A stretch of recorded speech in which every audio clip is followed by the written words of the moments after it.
আমায় তুমি করো কবুল।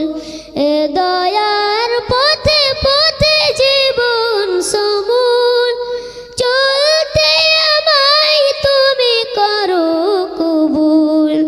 কুরআন গে যাই তোমাকে যেন পাই, কুরআন গে যাই তোমাকে যেন পাই, পথে চলি তোমারই আশায়।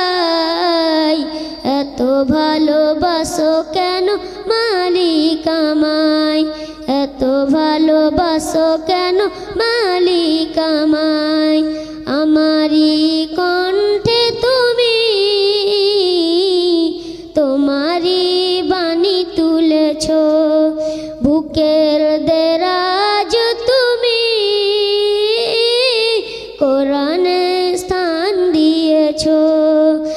এত ভালোবাসো কেন মালিক আমায়, কি করে শুকর তার করি আদায়। এত ভালোবাসো কেন মালিক আমায়, এত ভালোবাসো কেন মালিক আমায়, এত ভালোবাসো কেন মালিক আমায়। আসসালামু আলাইকুম ওয়া রাহমাতুল্লাহ।